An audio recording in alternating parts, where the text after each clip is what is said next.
नमस्कार, आप देख रहे हैं जस्ट इंडिया और मैं हूं आपके साथ काजल ठाकुर। खबरों की शुरुआत करेंगे उससे पहले हेडलाइंस के प्रायोजक हैं Micron lights counts on us, group of industries, Asian colour coated Ispat limited, Oscar super speciality hospital and trauma centre, रंश किया showroom in Rohtak and Bahadurgarh. Showroom पर आइए, टेस्ट ड्राइव ले और गाड़ी बुक कराइए।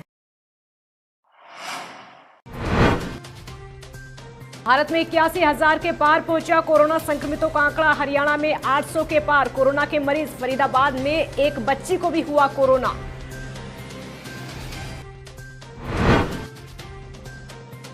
रोहतक की सब्जी मंडी में मिला एक और कोरोना का मरीज। 22 वर्षीय युवक कोरोना पॉजिटिव। सब्जी मंडी को कराया गया बंद।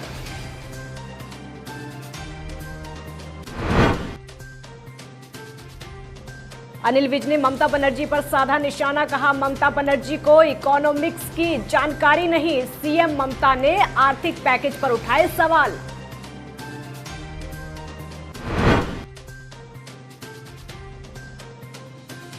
और फरीदाबाद में बिना हेलमेट पहने युवक को पुलिसकर्मी ने आंख में मारा डंडा। लहूलुहान हुआ युवक। जोरदार हुआ हंगामा।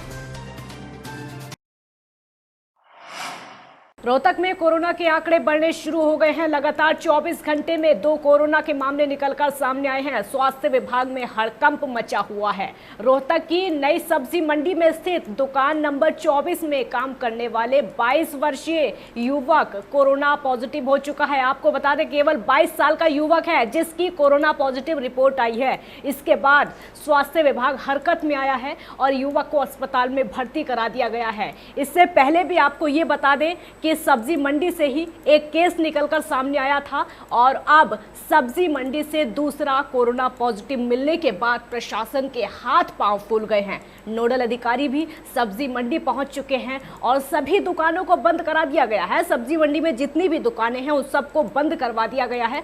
आपको ये भी बता दें कि सभी लोगों की स्क्रीनिंग वहां पर की जा रही है। इस समय जितने भी लोग मौजूद हैं सबकी स्क्रीनिंग की जा रही है। जितने दुकानदार हैं, सब्जी बेचने वाले लोग हैं, उनकी स्क्रीनिंग इस समय की जा रही है। डॉक्टर्स की पूरी टीम सब्जी मंडी में हर एक व्यक्ति के सैंपल लेने में जुटी हुई है। तो प्रशासन के लिए सब्जी मंडी सिरदर्द इस समय बन चुकी है। स्वास्थ्य विभाग के लिए, रोहतक के स्वास्थ्य महकमे के लिए सब्जी मंडी पूरी तरीके से सिरदर्द बन चुकी है, क्योंकि यहां कोई पॉजिटिव मिलना मतलब पूरा शहर कोरोना की चपेट में आ सकता है। तो झज्जर, नरवाना और अब रोहतक की सब्जी मंडी से कोरोना के मामले सामने आना चिंता की बात हो गई है। बहुत बड़ी चिंता की बात। आपको ये बता दें कि एक सब्जी बेचने वाला दुकानदार जिसकी रिपोर्ट कोरोना पॉजिटिव आई है, स्वास्थ्य विभाग, स्वास्थ्य महकमा पूरी तरीके से सतर्क हो गया है। सब्जी बेचने वाले जितने लोग हैं लगातार उनकी स्क्रीनिंग की जा रही है और सब्जी मंडी को सील कर दिया गया है। हालांकि पहले भी ऐसे हरियाणा में कई केस आ चुके हैं। कई सब्जी बेचने वाले जो दुकानदार हैं उनकी रिपोर्ट कोरोना पॉजिटिव आई है, लेकिन सब्जी मंडी में एक दुकानदार का कोरोना पॉजिटिव होना मतलब पूरे शहर को कोरोना की चपेट में एक तरीके से देखा जा रहा है। तो स्वास्थ्य विभाग पूरी तरीके से अलर्ट है।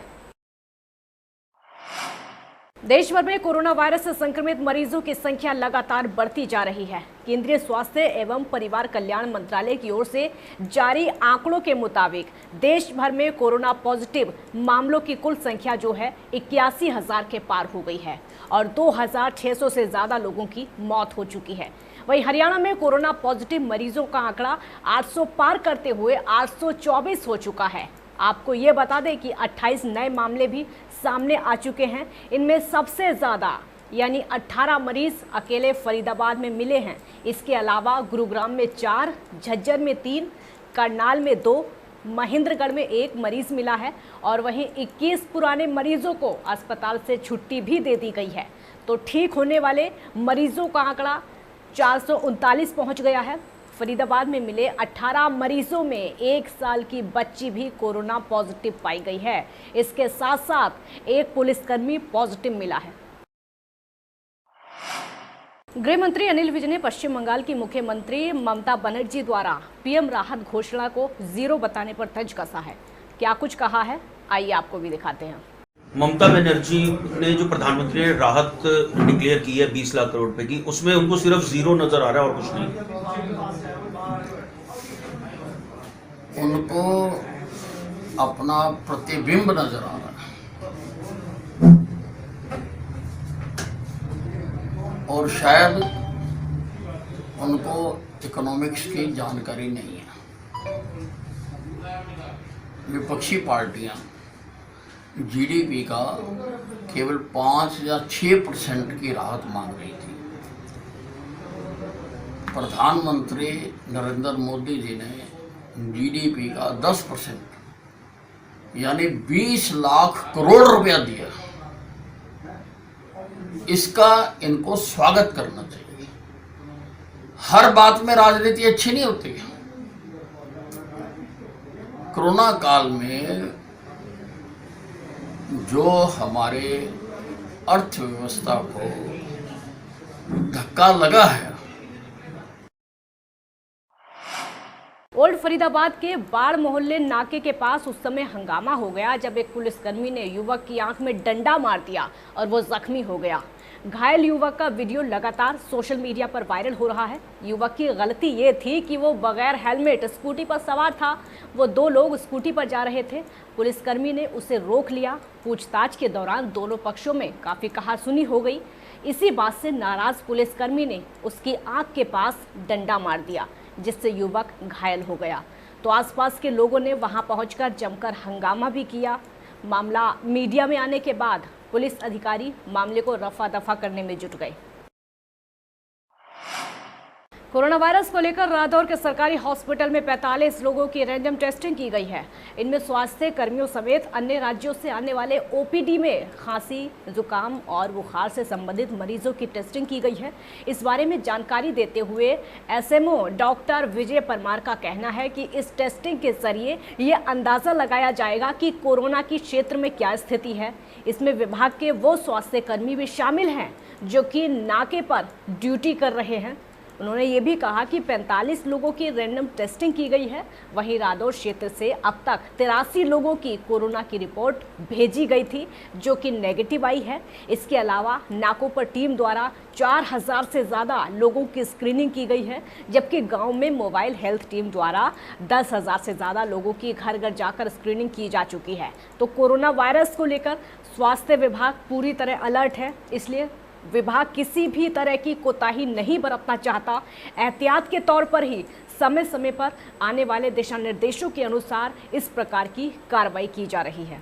ये टेस्ट हम उन लोगों को कर रहे हैं जैसे जो बाहर से आए हुए हैं, कोई आंध्रा से आया है, कोई गुजरात से आया है, कोई मध्य प्रदेश से आया हुआ है, और जैसे हमारी ओपीडी में आए हैं कफ के साथ आए हैं या और फीवर के साथ आए हैं। और दूसरा हम उन लोगों के कर रहे हैं ये जो हमारे स्टाफ के लोग हैं जो लगातार पेशेंट्स के साथ डील कर रहे हैं, हमें उनका भी ध्यान रखना है, तो उसके लिए हम उनका भी टेस्टिंग करा रहे हैं। और इसमें वो लोग भी हैं जैसे हमारे जो वर्कर्स हैं नाका ड्यूटी कर रहे हैं। नाके की ड्यूटी सुबह 7 बजे लेकर रात को 8 बजे तक उनकी ड्यूटी चलती है। लगातार अलग अलग तरह के लोगों को वो देख रहे हैं वहाँ पे। इंद्री की अनाज मंडी में कच्चा आड़ती एसोसिएशन ने की एक बैठक। और आपको ये बता दें कि गेहूं की पेमेंट को लेकर यमुना नदी क्षेत्र से लगते किसानों की गेहूं की खरीद, ई पोर्टल में आ रही समस्या, गेहूं लिफ्टिंग आदि समस्याओं का हल निकालने की सरकार से मांग की गई है। तो प्रधान हरपाल मंडाल ने बताया कि पहली बार ऐसा हुआ है कि गेहूं की खरीद शुरू होने के 20 दिन बाद ही किसानों को अभी तक भुगतान नहीं मिला है, जिसको लेकर किसानों और आढ़तियों में आक्रोश है। अगर समस्या का समाधान नहीं हुआ तो भाकियों की 18 मई से राज्यव्यापी आंदोलन में आढ़ती एसोसिएशन अन्नदाता की लड़ाई में सहयोग देंगे, चाहे इसके लिए उनको सड़कों पर ही क्यों ना उतरना पड़े। मंडी प्रधान हरपाल ने कहा कि आढ़तियों को तो अभी तक गेहूं का कुछ भी भुगतान नहीं मिला है। ई खरीद पोर्टल पर सरकार इतना भरोसा कर रही है, गेहूं खरीद शुरू होने के कई दिन बाद भी ई खरीद पोर्टल पर भुगतान का ऑप्शन डाला गया जो कि आज तक अधूरा है। उन्होंने ये भी कहा कि कुछ आढ़तियों को पेमेंट मिली और उन्होंने 11 मई को पेमेंट किसानों को ई खरीद पोर्टल के द्वारा भेजी, लेकिन वो पेमेंट अभी तक किसानों के खाते में नहीं पहुंची। वो पैसा पहले तो हरियाणा को कोऑपरेटिव मार्केटिंग सोसाइटी चंडीगढ़ के एक प्राइवेट बैंक में जा रहा था, फिर यहां से किसानों के खाते में जाएगा, लेकिन ये नहीं पता कि वो कब तक किसानों के पास जाएगा। तो गेहूं की पेमेंट नहीं मिलने से किसानों को काफ़ी दिक्कतों का सामना इस समय करना पड़ रहा है। आढ़तियों को डर है कि भुगतान कहीं बीच में ही अटक कर ना रह जाए और किसान के खाते में ना जाकर कहीं और चला जाए। मीटिंग का मुख्य एजेंडा है सरकार द्वारा ई खरीद पोर्टल जो लागू किया गया है, लागू 9 मई को किया है, जबकि गेहूं की खरीद की परचेज 20 अप्रैल से स्टार्ट हो चुकी है। 19 दिन के बाद तो उन्होंने पोर्टल स्टार्ट किया। पोर्टल जब स्टार्ट किया तो पोर्टल में भी बहुत सारी खामियां हैं, वो साइट पूर्ण रूप से काम नहीं कर पा रही है, जिससे आढ़ती और आढ़ती के मुनीम भी उसको सही तरीके से हैंडल नहीं कर।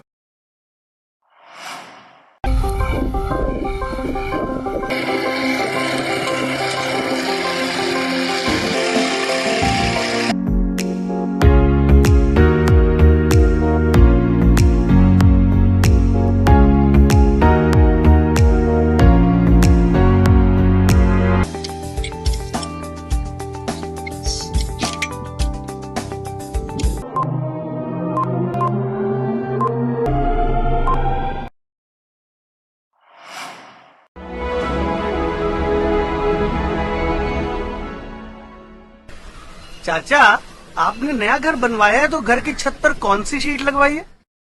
बेटा, मैंने अपने घर की छत पर एशियन शीट लगवाई है, क्योंकि वो कभी न मिटने वाले ओरिजिनल निशान की चादरें हैं। साथ में ISI का चिन्ह, 5 साल की वारंटी के साथ साथ पैसों का सही मूल्य देने वाली वही इकलौती शीट्स हैं। क्योंकि नाम नहीं, पहचान जरूरी है।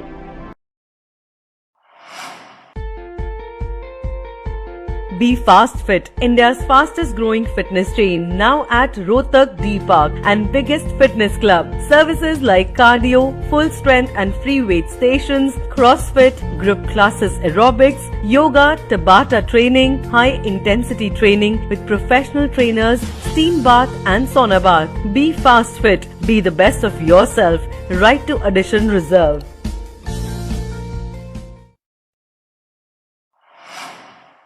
Welcome to John Wesley Convent, a prestigious, renowned and remarkable school of Rohtak. Excellent learning environment, standardized infrastructure and experienced faculty, well-formed robotics lab, well-equipped science labs, world-class computer lab, well-stocked library, digital smart classrooms, excellent sports facilities, best transport service. John Wesley Convent, a school where your search comes.